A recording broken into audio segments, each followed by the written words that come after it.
नमस्कार दोस्तों, हम लोग ये हिंदी का क्वेश्चन देखेंगे। आप नए हैं तो इस चैनल को सब्सक्राइब कर लीजिए। और यहाँ पर हिंदी के हम लोग 80 क्वेश्चन कराने वाले हैं और आपको बताइएगा कि आपका कितना सही हो रहा है। तो हम चलते हैं अपने क्वेश्चन की तरफ। आप नए हैं तो इस चैनल को सब्सक्राइब कर लीजिए। और 71 नंबर से क्वेश्चन से हम लोग 150 नंबर तक क्वेश्चन तक चलेंगे। तो चलिए हम चलते हैं अपने क्वेश्चन की तरफ। कह रहा है कि अभी तो मुकुट बांधा था, अभी तो मुकुट बांधा था माथ, हुए कल ही हल्दी के हाथ, खिले भी न थे लाज के बोल, और खिले थे चुंबन शून्य कपोल, हाय रुक गया यही संसार, बना सिंदूर अनल अंगार, बताहत ललितिका व सुकुमार, पड़ती है छीना धार, में निहित रस है। इसमें से कौन सा रस निहित है? तो हम लोग तो जानते हैं कि इसमें से करुण रस है। इसमें कौन सा रस है? तो इसमें करुण रस है। ऑप्शन नंबर क्या हो जाएगा? ऑप्शन नंबर इसका सी हो जाएगा। इसमें करुण रस है। तो कौन सा रस है? करुण रस है। उसके बाद से कह रहा है कि शोक आकुल, शोक आकुल में कौन सा समास है? बताइए, शोक आकुल में कौन सा समास है? 72 नंबर क्वेश्चन का बताइए कि शोक आकुल में कौन सा समास है? तो शोक आकुल में ये तत्पुरुष समास हो जाएगा। ये क्या हो जाएगा? ये तत्पुरुष समास हो जाएगा, शोक आकुल। तो पता यहाँ पर। और पलासी का युद्ध कब हुआ था? 23 जून 1757 में। तो इसमें नहीं है, तो ये क्या हो जाएगा? ऑप्शन नंबर इसका, ये जो क्वेश्चन है इसको करा दे रहे हैं। तो ये 23 जून को हुआ था, 23 जून 1757 को हुआ था। उसके बाद से यहाँ पर 73 नंबर क्वेश्चन देखिए। कह रहा है कि 73 नंबर क्वेश्चन, मनोरम का संधि विक्षेप क्या हो जाएगा? मनोरम का संधि विक्षेप, तो मन धन रम हो जाएगा। मनोरम का संधि विक्षेप क्या हो जाएगा? मन धन रम, मन धन रम हो जाएगा। मनोरम का संधि विक्षेप इनमें से कोई नहीं है, तो ऑप्शन नंबर इसका ही हो जाएगा। उसके बाद से कह रहा है 2014 का नोबेल पुरस्कार शांति, 2014 का नोबेल शांति पुरस्कार दिया गया था कैलाश सत्यार्थी को दिया गया था। ऑप्शन नंबर ए हो जाएगा। यहाँ पर देखिए, हम क्वेश्चन हिंदी की तरफ क्वेश्चन बढ़ेंगे। अब यहाँ से हिंदी है और इसमें दिखाई नहीं दे रहा है। क्या नहीं दे रहा है? तो हम आगे स्लाइड लिए होंगे और 6 स्लाइड होगा। वही ना है 74 नंबर क्वेश्चन। हाँ, ये है स्लाइड हम लोग का।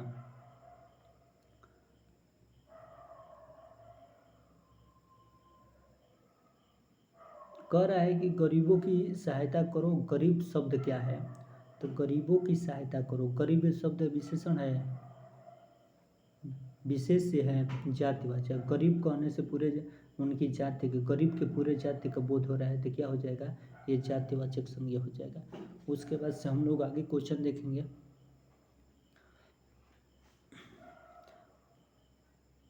75 नंबर क्वेश्चन देखिए। निम्नलिखित में से किस वाक्य में सर्वनाम का प्रयोग हुआ है?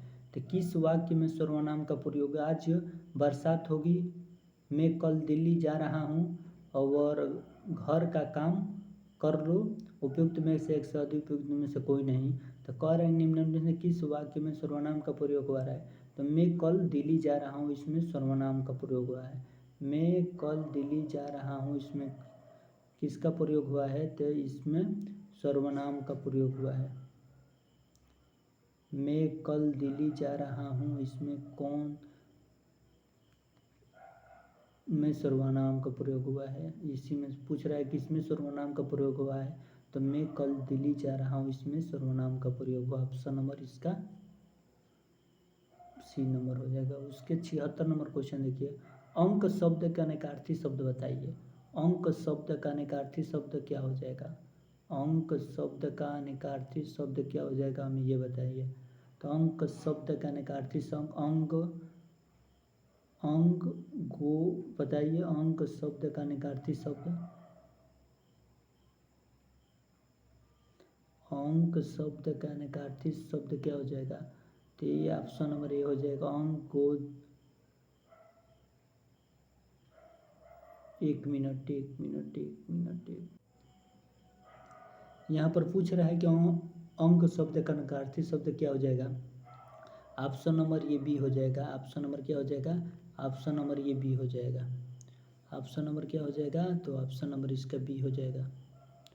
गोद, गोद, संख्या, अध्याय, ये अंक शब्द का नकारार्थी शब्द होगा। उसके बाद से आगे क्वेश्चन कह रहा है कि इस प्रश्न में स्वर या मात्रा की दृष्टि से शब्द को अशुद्ध रूप में लिखा गया है। तो नीचे दिए गए 4 विकल्पों में से शुद्ध शब्द हमें चुनना है। कह रहा है कि इस प्रश्न में स्वर या मात्रा की दृष्टि से अशुद्ध शब्द है, अशुद्ध शब्द लिखा गया है। नीचे दिए गए वाक्यों में शुद्ध शब्द का चयन करना है। तो हमें शुद्ध शब्द क्या हो जाएगा, तो शुद्ध शब्द क्या होगा ये बताना है। तो ऑप्शन नंबर सी हो जाएगा, इच्छाद्रम। इच्छाद्रम क्या हो जाएगा, इच्छाद्रम, ये शुद्ध शब्द हो जाएगा। उसके बाद से आगे क्वेश्चन देखेंगे। कह रहा है कि निम्नलिखित शब्दों में से कौन देशज शब्द है। हाँ, निम्नलिखित शब्दों में से कौन देशज शब्द है, निम्नलिखित शब्दों में से कौन देशज शब्द है, बताइए।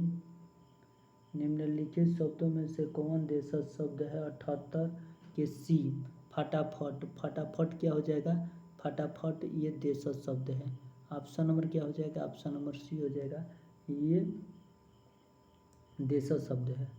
79 नंबर क्वेश्चन देखिए। 79 नंबर क्वेश्चन क्या कह रहा है, यहाँ पर कह रहा है कि दुस्साहस शब्द का उपसर्ग चुनिए। तो दुस्साहस शब्द का उपसर्ग चुनिए, क्या हो जाएगा, तो दुस्साहस शब्द का उपसर्ग क्या होगा हमें ये बताना है।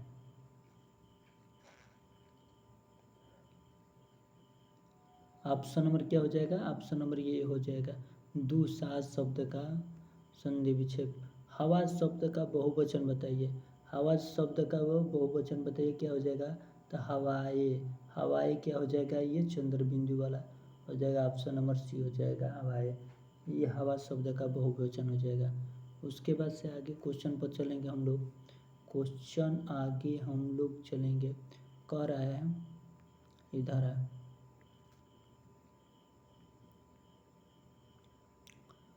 कह रहा है कि गीतिका के रचनाकार का नाम बताइए। जो गीतिका है ना, गीतिका के रचनाकार का नाम हमें क्या करना है, गीतिका के रचनाकार का नाम हमें बताना है। बताइए गीतिका के रचनाकार कौन है। प्रसाद है, पंत है, निराला है। गीतिका तो इसके सूर्यकांत त्रिपाठी निराला है। ऑप्शन नंबर क्या हो जाएगा, ऑप्शन नंबर सी हो जाएगा। ऑप्शन नंबर क्या हो जाएगा, ऑप्शन नंबर सी हो जाएगा, गीतिका के रचनाकार सूर्यकांत त्रिपाठी निराला। उसके बाद से निशा निमंत्रण के रचनाकार कौन है। निशा निमंत्रण के रचनाकार कौन, सूर्यकांत त्रिपाठी, सूर्य सुमित्रानंद पंत, हरिवंश राय बच्चन की बालकृष्ण शर्मा, एक से अधिक और इनमें से कोई नहीं। तो ये क्या हो जाएंगे, ये हरिवंश राय बच्चन, हरिवंश राय बच्चन, हरिवंश राय बच्चन इनका क्या हो जाएंगे। एक मिनट क्या हुआ, हरिवंश राय। कह रहा है कि निशा निमंत्रण के रचनाकार कौन है, हरिवंश राय बच्चन। ऑप्शन नंबर क्या हो जाएगा, निशा निमंत्रण के रचनाकार कौन है, तो हरिवंश राय बच्चन। उसके बाद से आगे कह रहे हैं कि जय मयंक जस चंद्रिका के रचनाकार कौन है। तो जय मयंक जस चंद्रिका के रचनाकार कौन है, भट्ट केदार है, नरपति नाला है, नलह सिंह है। तो जय मयंक जस चंद्रिका के रचनाकार कौन है, जय मयंक जस चंद्रिका के रचनाकार कौन है, हमें ये बताना है। मधुकर भट्ट। जय मयंक जस चंद्रिका के रचनाकार कौन है, तो मधुकर भट्ट है, मधुकर भट्ट। और इस ऑप्शन में हम लोग देख रहे हैं कि नहीं है। तो ऑप्शन नंबर क्या हो जाएगा, ऑप्शन नंबर यहाँ पर थोड़ा सा ऑप्शन नंबर ये हो जाएगा, इनमें से कोई नहीं। उसके बाद से ये ऑप्शन नंबर ये हो जाएगा।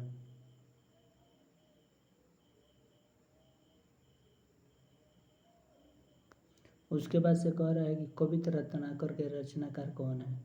कवित रत्नाकर के रचनाकार कौन है, बताइए इनके रचनाकार कौन है कविता रत्नाकर के। तो कविता रत्नाकर के रचनाकार ये सेनापति हैं। ऑप्शन नंबर क्या हो जाएगा? ऑप्शन नंबर बी हो जाएगा। उसके बाद से आगे देखिए, हनुष नाटक के रचनाकार कौन है? हनुष नाटक के रचनाकार कौन है, हमें ये बताना है। हनुष नाटक के रचनाकार कौन है? हनुष नाटक के रचनाकार कौन है? हनुष नाटक के 85 नंबर का क्वेश्चन का जवाब दीजिए। हनुष नाटक के रचनाकार भीष्म साहनी है। ऑप्शन नंबर क्या हो जाएगा? ऑप्शन नंबर इसका क्या हो जाएगा? ये सी हो जाएगा। उसके बाद से कह रहा है कि चरण दास चोर किसकी नाट्य कृति है? तो चरण दास चोर किसकी नाट्य कृति है? 1986 में चरण दास चोर किसकी नाट्य कृति है?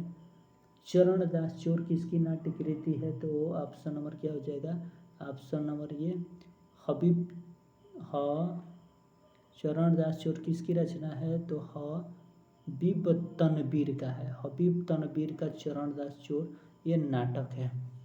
उसके बाद से आगे कह रहा है कादम्बरी किसकी रचना है, हमें ये बताना है। बताइए, इसका जवाब दीजिए। कादम्बरी किसकी रचना है?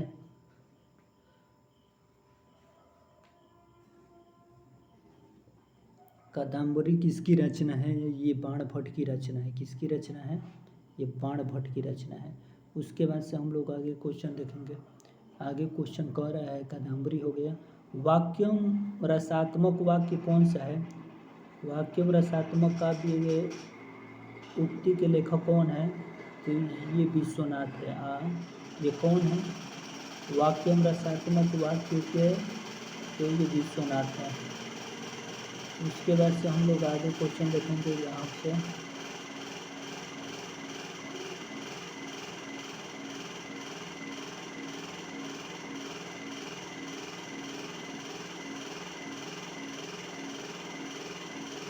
कह रहा है 79 नंबर क्वेश्चन, 89 नंबर कह रहा है कि कौन सी कृति भारतेंद्र हरिश्चंद्र की नहीं है?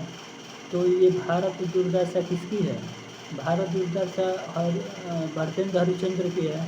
अंधेरी नगरी भारत हरिश्चंद्र जी की है। ये कौन सी रचना नहीं है? तो भारत हरण ये रचना उनकी नहीं है। उसके बाद से कह रहा है कि इस करुण कलित हृदय में सब विकल रागनी बजती है, जो हाहाकार स्वरों में वेदना अशीष गरजती है। इस पंक्ति के रचनाकार कौन है, हमें ये बताना है। इस पंक्ति के रचनाकार जयशंकर प्रसाद है। एक बार और पढ़िए इसको। इस करुण कलित हृदय में सब विकल रागनी बजती है, जो हाहाकार स्वरों में वेदना असीम गरजती है। ये 90 का कौन सा हो जाएगा? तो 90 का ये हो जाएगा, 90 का सी हो जाएगा। ये जयशंकर प्रसाद की पंक्ति है। ये जयशंकर प्रसाद का पंक्ति है। ऑप्शन नंबर ये जयशंकर प्रसाद का पंक्ति है। उसके बाद से कह रहा है यहाँ पर सूची 1 को सूची 2 से हमें क्या करना, मिलान करना है। तो अरि ओ करुणा प्रभा ये आगे की क्या है? ये आगे की रचना है। ये किसकी रचना है? तो ये आगे की रचना है। धूप के धाम ये गिरजा कुमार माथुर की रचना है। और यहाँ पर कह रहा है कि चांद का मुँह टेढ़ा ये मुक्ति बोध का है। अब खुशबू के शिलालेख जो बच रहा है ये भवानी प्रसाद मिश्र का है। तो ये मिला लीजिएगा कौन सा सही होगा।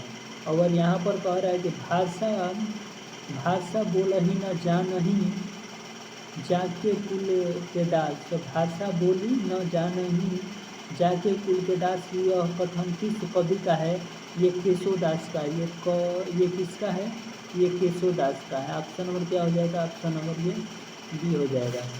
उसके बाद से कह रहा है कि परीक्षा गुरु को किस समालोचक ने प्रथम उपन्यास स्वीकार किया? परीक्षा गुरु के किस समालोचक ने प्रथम उपन्यास को स्वीकार किया, हमें उसको बताना है। तो आचार्य रामचंद्र शुक्ल ने। परीक्षा गुरु को किस समालोचक ने प्रथम स्थान प्राप्त प्रथम उपन्यास स्वीकार किया है, ये क्या हो जाएगा, तो ये हो जाएगा आचार्य रामचंद्र शुक्ल। आचार्य रामचंद्र क्या हो जाएगा, आचार्य रामचंद्र शुक्ल हो जाएगा। उसके बाद से आगे क्वेश्चन देखिए, 94 नंबर क्वेश्चन क्या कह रहा है, थोड़ा देखिए तो 94 नंबर कह रहा है, 94 नंबर क्वेश्चन कह रहा है कि करत तुलसी भी कैसी मानस नाद, महावीर का यज्ञ उन्हें मिलता नहीं प्रसाद। तो कहने का मतलब है कि करते तुलसीदास भी कैसे मानस नाद, महावीर का यज्ञ उन्हें मिलता नहीं प्रसाद। उक्ति व्यक्ति के क्या हो जाएंगे, उक्ति व्यक्ति के रचनाकार कौन है, तो ये इसके रचनाकार कौन है,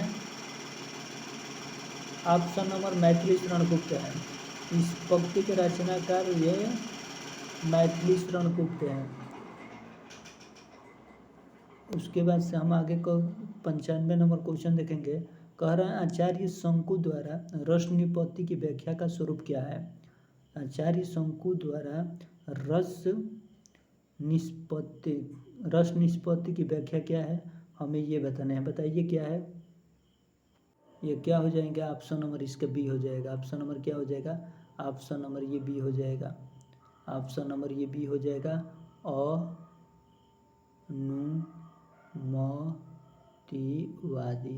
अनुमितिवादी, ये अनुमितिवादी हो जाएंगे। उसके बाद से कह रहा है कि निराला की बादल राग कविता का संबंध किसे संबंधित है। तो निराला की बादल राग कविता का संबंध किसे संबंधित है, हमें ये बताना है। 96 नंबर क्वेश्चन, निराला की बादल राग कविता किसे संबंधित है, हमें ये बताना है। तो बताइए, ये प्राकृतिक सौंदर्य से संबंधित है। ऑप्शन नंबर क्या हो जाएगा, ऑप्शन नंबर इसका ये हो जाएगा, ये प्राकृतिक सौंदर्य से संबंधित है। जो निराला की क्या है, निराला की बादल राग, ये प्राकृतिक सौंदर्य से है। उसके बाद से पंत जी की ग्राम्य कृति का संबंध किससे है। पंत जी की ग्राम्य कृति का संबंध, पंत जी के ग्राम्य कृति का संबंध किससे है, बताइए। तो पंत जी की ग्राम्य कृति का संबंध किससे है, हमें ये बताना है। तो ऑप्शन नंबर इसका क्या हो जाएगा, ऑप्शन नंबर ये हो जाएगा, ग्रामीण परिवेश से संबंधित है। ये ग्रामीण परिवेश से क्या है, ये ग्रामीण परिवेश से संबंधित है। ऑप्शन नंबर इसका ये हो जाएगा। उसके बाद से यहाँ पर आगे नगरी, यहाँ पर देखिए थोड़ा क्वेश्चन को बड़ा कर रहे हैं। कह रहा है कि नगरी पात्र मधुलिका का संबंध किस कहानी से है। तो ये किस कहानी से बताइए, आकाशदीप से है, आकाशदीप से है कि पुरस्कार से है कि देवदासी से है, 100 इनमें से कोई नहीं। तो नारी पात्र मधुलिका का संबंध किससे है, 98 का क्या हो जाएगा, 98 के ये बी, ये और ये किसकी कृति है, तो ये जयशंकर प्रसाद की कृति है, पुरस्कार। उसके बाद आगे देखिए, कह रहा है कि श्रीमद् वल्लभाचार्य ने जिस कृष्ण भक्ति को प्रतिष्ठित किया उसका दार्शनिक आधार क्या है। तो कह रहा है, देखिए ध्यान से पढ़िए, कह रहा है कि श्रीमद् वल्लभाचार्य ने जिस कृष्ण भक्ति को प्रतिष्ठित किया उसका दार्शनिक आधार क्या है। अद्वैत दर्शन, द्वैत दर्शन, शुद्धा द्वैत दर्शन, उपयुक्त में से एक से अधिक, उपयुक्त में से कोई नहीं। तो ये किससे संबंधित है, हमें ये बताना है। 99 नंबर क्वेश्चन का क्या हो जाएगा, हाँ, श्रीमद् भागवत का दार्शनिक आधार शुद्धाद्वैत है। शुद्धाद्वैत श्रीमद् वल्लभाचार्य ने जिस कृष्ण भक्ति को प्रतिष्ठित किया उनका दार्शनिक आधार शुद्धाद्वैत दर्शन है। शुद्धाद्वैत दर्शन है। ऑप्शन नंबर क्या हो जाएगा, ऑप्शन नंबर ये सी हो जाएगा। कह रहा है कि वल्लभाचार्य के शिष्य नहीं है। तो इसमें बताना है कि वल्लभाचार्य के कौन शिष्य नहीं है। वल्लभाचार्य के शिष्य नहीं है कुंभनदास, चतुर्भुजदास और सूरदास। तो वल्लभाचार्य के शिष्य नहीं है, बताइए, कुंभनदास, चतुर्भुजदास और सूरदास। बताइए वल्लभाचार्य के, तो एक ट्रिक याद रहिए, सब सब कर कहने के मतलब सूरदास हो जाएंगे, वल्लभाचार्य हो जाएंगे, और उसके बाद से कृष्णदास हो जाएंगे, रामानंद हो जाएंगे। तो इसमें से क्या हो जाएंगे, इसमें से कौन नहीं है, शक पक परमानंद, यहाँ पर नहीं शक पक होगा, ये शक पक होगा, शक पक होगा। स से सूरदास हो जाएगा, सर से सूरदास हो जाएंगे, और क से कुंभन दास हो जाएंगे, परमानंद दास और कृष्ण दास हो जाएंगे। और यहाँ पर कौन नहीं है, तो ये चतुर्भुज दास, ये वल्लभाचार्य के शिष्य नहीं है।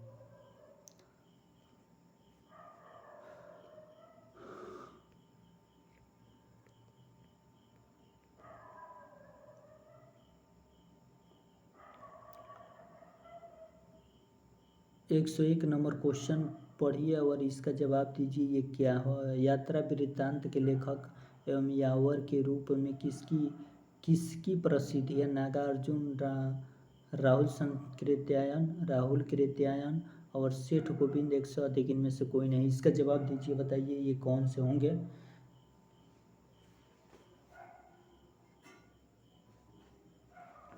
इसका जवाब बताइए, 101 का जवाब बताइए कौन सा। ऑप्शन नंबर ये बी हो जाए, राहुल सजगन।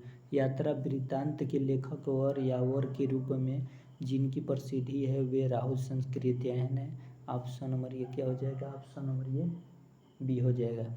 उसके बाद से आगे क्वेश्चन, चलिए आगे क्वेश्चन पर कह रहा है कि सरस्वती पत्रिका का प्रकाशन वर्ष हुआ। तो सरस्वती पत्रिका का प्रकाशन वर्ष कब हुआ है। सरस्वती पत्रिका का प्रकाशन वर्ष 102 क्वेश्चन का जवाब हमें बताना है सरस्वती पत्रिका का।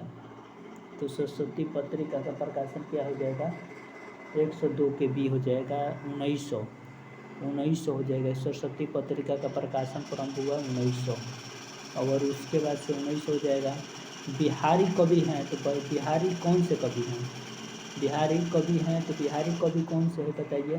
बिहारी ये सिद्ध कवि हैं। बिहारी कौन से कवि हैं, तो बिहारी सिद्ध कवि हैं, रीति सिद्ध के अंतर्गत आते हैं। कह रहा है कि शंभू को हिंदी का प्रथम कवि माना जाता है। तो शंभू को हिंदी का प्रथम कवि माना जाता है राम कुमार वर्मा ने।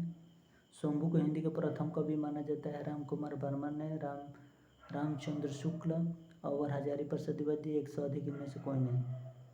शंभू को हिंदी का प्रथम कवि किसके अनुसार माना जाता है, तो हमें बताना है। ऑप्शन नंबर इसका क्या हो जाएगा, राम कुमार वर्मा को। राम कुमार वर्मा के अनुसार हम लोग हिंदी का क्या मानते हैं, ये राम कुमार वर्मा के अनुसार हम हिंदी को, शंभू को हिंदी का प्रथम कवि मानते हैं राम कुमार वर्मा के अनुसार। ऑप्शन नंबर इसका ये सही है। उसके बाद से आगे चलेंगे। भारतीय भाषा परिषद कलकत्ता द्वारा प्रकाशित पत्रिका क्या है। तो भारतीय भाषा परिषद कलकत्ता द्वारा प्रकाशित पत्रिका कौन सी है, ये बताना है। तो कौन सी पत्रिका हो जाएगी, तो ऑप्शन नंबर क्या हो जाएगा, ऑप्शन नंबर ई हो जाएगा। ऑप्शन नंबर ई हो जाएगा, ये ऑप्शन नंबर ई हो जाएगा, ऑप्शन नंबर ई। भारतीय भाषा परिषद कलकत्ता द्वारा प्रकाशित पत्रिका ऑप्शन ई से संबंधित है। उसके बाद से आगे देखिए, कह रहा है कि प्रभु सत्ता संपन्न शासक वर्ग एवं गरीब शिल्प के मध्य संघर्ष और काठा को किस नाटक की विषय वस्तु बताया गया है। यहाँ पर कह रहा है कि प्रभु सत्ता संपन्न शासक वर्ग एवं गरीब शिल्प के मध्य संघर्ष गाथा को किस नाटक की विषय वस्तु बताया गया है। 1 से 6 के बारे में बताइए। तो जगदीश कुमार माथुर ने इस यहाँ 1 से 6 का क्या हो जाएगा, 1 से 6 का जगदीश कुमार माथुर ने हिंदी रंगमंच को नई दिशा देने का प्रयास अपने बहुचर्चित नाटक के मध्य से किया है। कोणार्क 1921 में। यहाँ पर क्या हो जाएगा, ऑप्शन नंबर ये हो जाएगा, ए हो जाएगा। कोणार्क से किया है उन्होंने। कोणार्क रचना किसकी है, ये जगदीश चंद्र माथुर की है। ये माथुर की है, जगदीश चंद्र माथुर। कि ये कोणार्क रचना है जगदीश चंद्र माथुर की है। प्रभुता के समय कह रहा है कि मिस्र बंधुओं ने परिवर्तन काल की समय सीमा निर्धारित किया है। तो मिस्र बंधुओं ने परिवर्तन काल की समय सीमा क्या निर्धारित किया है बताइए। मिस्र बंधुओं ने परिवर्तन काल का समय सीमा क्या निर्धारित किया है हमें ये बताना है। तो सनवत 1890 से सनवत 1925 तक। तो सनवत क्या हो जाएगा, सनवत 1800 एक मिनट, सनवत 1800 से क्या हो जाएगा, सनवत 1890 ईस्वी से विक्रम से सनवत 1925 विक्रम तक ये हो जाएगा। मिस्र बंधुओं ने परिवर्तन काल की समय सीमा निर्धारित किया है। ये परिवर्तन काल का समय सीमा है 1890 से 1925। और यहाँ पर तो ये ख़त्म हुआ, फिर ये इधर है।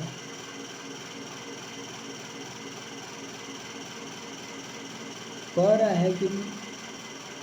है कि माधो हम परिणाम निराशा पक्ति किसकी है। तो माधो हम परिणाम निराशा पक्ति किसकी है बताइए, ये पक्ति किसकी है। तो हमें ये ऑप्शन नंबर क्या हो जाएगा, ऑप्शन नंबर ये सी हो जाएगा। ऑप्शन नंबर क्या हो जाएगा, ऑप्शन नंबर ये सी हो जाएगा, विद्यापति की है। माधो हम परिणाम निराशा ये पक्ति है, ये पक्ति विद्यापति की है, विद्यापति की है, विद्यापति की है। ऑप्शन नंबर सी हो जाएगा। माधो हम परिणाम निराशा के लेखक। तो हरिवंश राय बच्चन की आत्मकथा के कितने भाग प्रकाशित हुए बताइए। 109 क्वेश्चन के बताइए कितने भाग प्रकाशित हुए। तो 2 3 एक हम हरिवंश राय बच्चन के बारे में पढ़ रहे हैं। हिंदी के लोकप्रिय कवि हरिवंश राय बच्चन की आत्मकथा क्या भोली क्या याद कर 1969 और नीति का निर्माण 1970 और बसेरे के दूर 1977 तो 10 द्वार से सोपान तक 1985 और शीर्षकों में 4 खंड में प्रकाशित हुआ।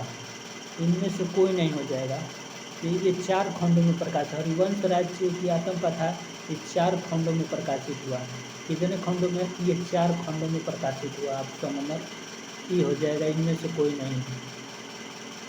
उसके बाद से कह रहे हैं 100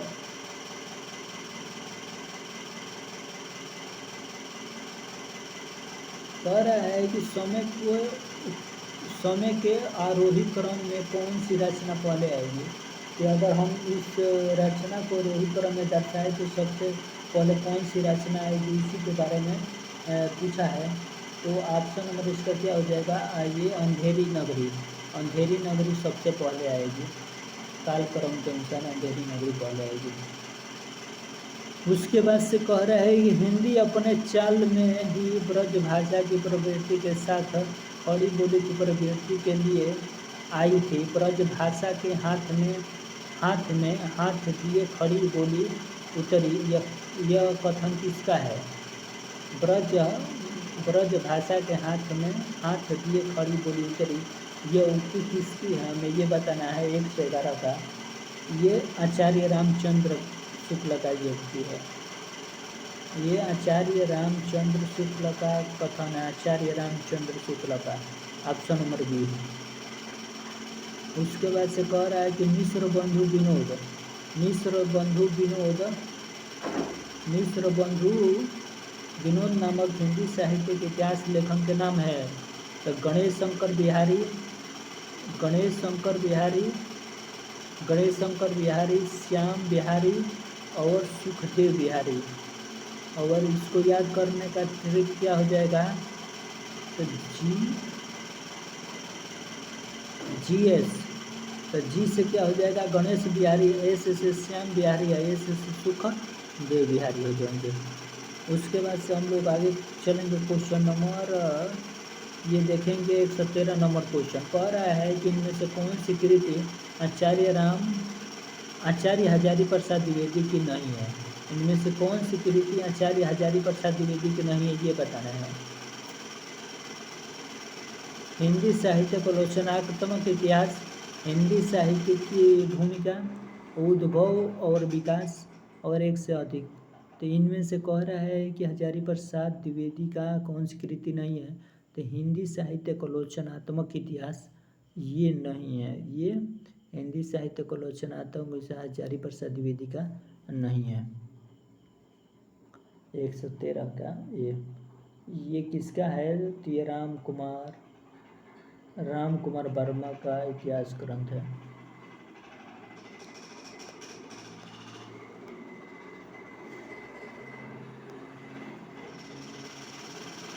113 से 114 नंबर क्वेश्चन को हम लोग देखेंगे। यहाँ से क्वेश्चन देखिए जो सबसे मोस्ट इम्पोर्टेंट क्वेश्चन है।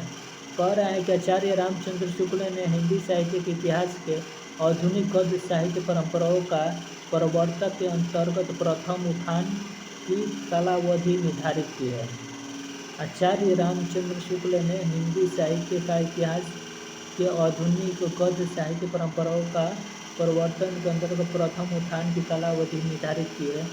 तो ये 114 का क्या हो जाएगा, 114 के भी हो जाएगा, 114 का क्या हो जाएगा, 100 हो जाएगा। आचार्य रामचंद्र शुक्ल ने हिंदी साहित्य के इतिहास के आधुनिक गद्य साहित्य परंपराओं का प्रवर्तन के अंतर्गत प्रथम उत्थान की कालावधि निर्धारित की है, 1925 से 1950 विक्रमी तक। उसके बाद से कह रहे हैं 115 नंबर क्वेश्चन देखिए। दिनमान और प्रतीक के संपादक के रूप में जिन्हें विख्याति प्राप्त हुई है वे क्या है, कौन है, तो दिनमान और प्रतीक के संपादक के रूप में जिनको विख्याति प्राप्त हुई है वह क्या है, तो वो ऑप्शन नंबर 115 का क्या हो जाएगा, 115 के भी आगे हो जाएंगे, ये आगे हो जाएंगे, ये आगे। दिनमान और प्रतीक के संपादक के रूप में जिन्हें विख्याति प्राप्त हुई है वह आगे हैं। कह रहा है कि हंस का संपादन किया है, हंस का संपादन क्या, हंस के संपादक प्रेमचंद्र हो जाएंगे। ऑप्शन नंबर क्या हो जाएगा, ऑप्शन नंबर ए हो जाएगा, हंस के संपादक। भ्रमर गीत प्रसंग का मूल स्रोत क्या है, तो ये कह रहा है कि भ्रमर गीत प्रसंग का मूल स्रोत क्या है, बताइए, श्रीमद् भागवत का पंचम स्कंद, श्रीमद् भागवत का दसम स्कंद, श्रीमद् भागवत का तृतीय स्कंद, इनमें से एक से अधिक। तो भ्रमर गीत प्रसंग का मूल स्रोत क्या हो जाएगा, तो मूल स्रोत क्या हो जाएगा, 117 के बीच, 117 के बीच श्रीमद् भागवत का दसम स्कंद, श्रीमद् भागवत का दसम स्कंद हो जाएगा, श्रीमद् भागवत का दसम स्कंद हो जाएगा, भ्रमर गीत का प्रसंग है। उसके बाद से रामचरितमानस का ज्ञानदीप प्रसंग किस कांड में वर्णित है,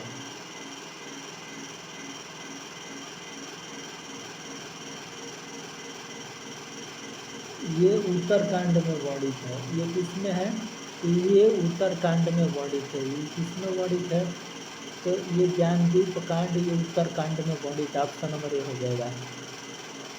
उसके बाद से कह रहा है कि प्रगतिवादी समीक्षक है, तो 19 को पूछ रहा है कि प्रगतिवादी समीक्षक कौन है, राम विलास शर्मा, ऑप्शन नंबर क्या हो जाएगा, ऑप्शन नंबर ए भी हो जाएगा, प्रगतिवादी समीक्षक हो जाएंगे राम विलास शर्मा।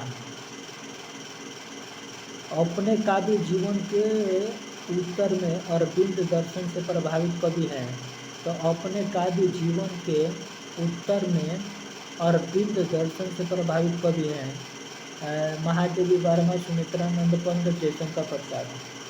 अपने काव्य जीवन के उत्तर में अरविंद दर्शन से प्रभावित कौन है, सुमित्रानंद पंत। अपने काव्य जीवन के उत्तर में अरविंद दर्शन से प्रभावित है सुमित्रानंद पंत।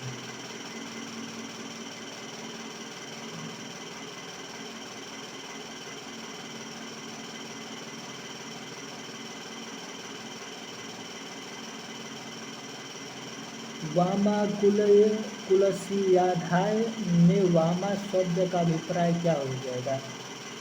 तो वामा कुलस्याय में वामा शब्द का अभिप्राय क्या हो जाएगा?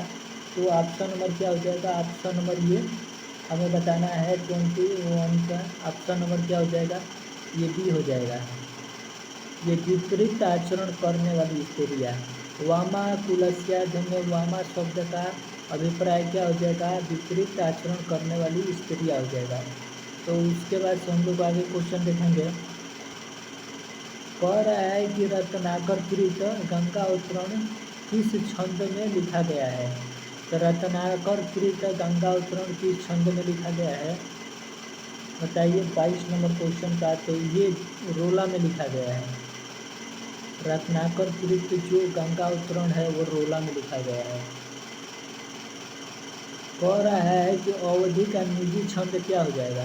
तो अवधि का निजी छंद क्या हो जाएगा हमें ये बताना है। अवधि का निजी छंद क्या हो गया है वो हमें बताना है। अवधि का निजी छंद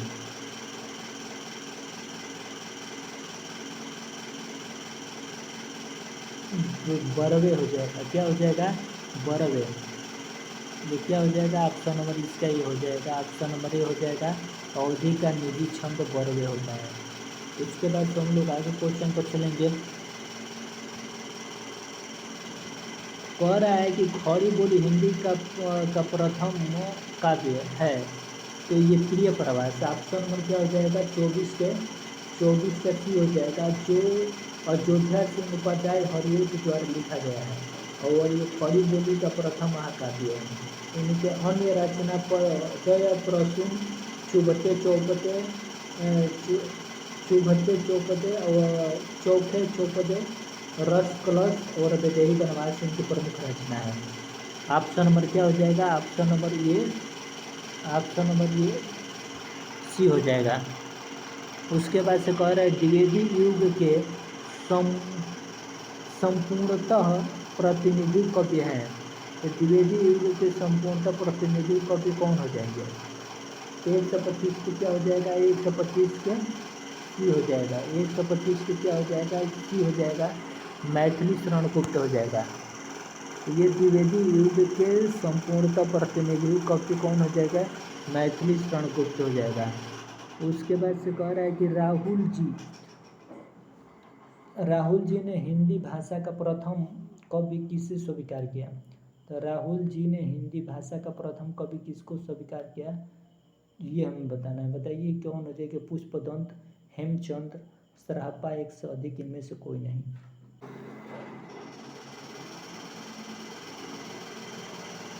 राहुल जी ने हिंदी का प्रथम कवि किसे स्वीकार किया है? तो सराहपा को। राहुल जी ने हिंदी का प्रथम कवि किसे स्वीकार किया है? तो सराहपा को स्वीकार किया है। ऑप्शन नंबर क्या हो जाएगा? ऑप्शन नंबर सराहपा। उसके बाद से कह रहा है कि क्षिप्त स्वामी किस धारा के कवि है? क्षिप्त स्वामी किस धारा के कवि है ये बताना है। ऑप्शन नंबर ये भी हो जाएगा। अष्ट छाप धारा के। क्षिप्त स्वामी किस धारा के कवि है? तो अष्ट छाप धारा के कवि है क्षिप्त स्वामी। रीत काल की रीति सिद्ध काव्य धारा के कवि है। रीति काल की रीति सिद्ध काव्य धारा के कवि कौन है? रीति काल की रीति सिद्ध काव्य धारा के कवि कौन है? तो ये बिहारी हो जाएंगे। ये कौन हो जाएंगे? तो ये बिहारी हो जाएंगे।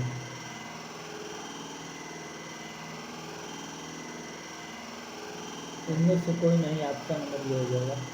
कह रहा है कि मुख्य रूपी चांद पर राहु भी धोखा खा गया और पक्षी में कौन सा अलंकार हो जाएंगे? मुख्य रूपी चांद पर राहु भी धोखा खा गया, इसमें कौन सा अलंकार है? रूपक अलंकार का प्रयोग किया गया है। इसमें कौन सा अलंकार का प्रयोग किया गया है? इसमें रूपक अलंकार का प्रयोग किया गया है। इसमें रूपक अलंकार का प्रयोग किया गया है। ऑप्शन नंबर ये हो जाएगा। मुख रूपी चांद पर राहु भी धोखा खा गया। रज्जु शब्द का हिंदी में अर्थ क्या होगा वो बताइए। मछली होगा, मेढी होगा, मेढक होगा कि रस्सी होगा, तो रस्सी होगा। ऑप्शन नंबर क्या हो जाएगा? ऑप्शन नंबर सी हो जाएगा।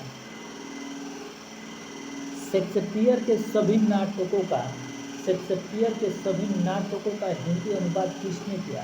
तो शेक्सपियर के सभी नाटकों का हिंदी अनुवाद किसने किया? तो मोहन राकेश, विद्या निवास मिश्र, लाला सीताराम। तो कह रहा है कि शेक्सपियर के सभी नाटकों का हिंदी अनुवाद किसने किया? 131 का सी, लाला सीताराम किए थे। शेक्सपियर के सभी नाटकों का हिंदी अनुवाद किसने किया था? का लाला सीताराम। उसके बाद से कह रहा है कि वो हमेशा अपने अपने भाइयों के गीत गाता रहता है। वाक्य में अव्यय है, वो हमेशा अपने भाइयों के गीत गाता रहता है। ये क्या हो जाएगा? अव्यय बताना है। तो इसमें अव्यय क्या हो जाएगा? यह हमेशा, हमेशा क्या हो जाएगा? हमेशा अव्यय हो जाएगा। ऑप्शन नंबर ये बी हो जाएगा। उसके बाद से कह रहा है 32 नंबर क्वेश्चन कह रहा है कि चौपाई छंद में मात्राओं की संख्या कितनी होती है? तो चौपाई छंद में मात्राओं की संख्या 16 होता है। ऑप्शन नंबर सी हो जाएगा। कह रहा है कि बांगुरी किस भाषा वर्ग की बोली है? तो बांगुरी किस भाषा की बोली है बताइए। कि ये पश्चिमी बोली के अंतर्गत आएगी। ये किसके अंतर्गत आएगी? कि ये पश्चिमी बोली के अंतर्गत। ऑप्शन नंबर ये हो जाएगा। कारक के कितने भेद हैं? तो कारक के 8 भेद हैं। ऑप्शन नंबर ये भी हो जाएगा।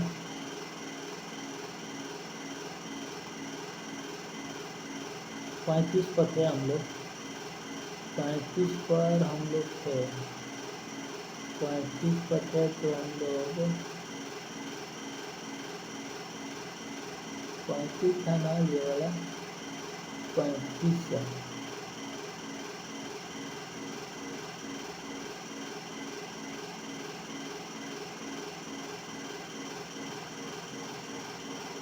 सॉरी 35 पे से ये क्वेश्चन नहीं दिखाई दे रहा है, फिर भी हम इसको पढ़ने का प्रयास कर रहे हैं।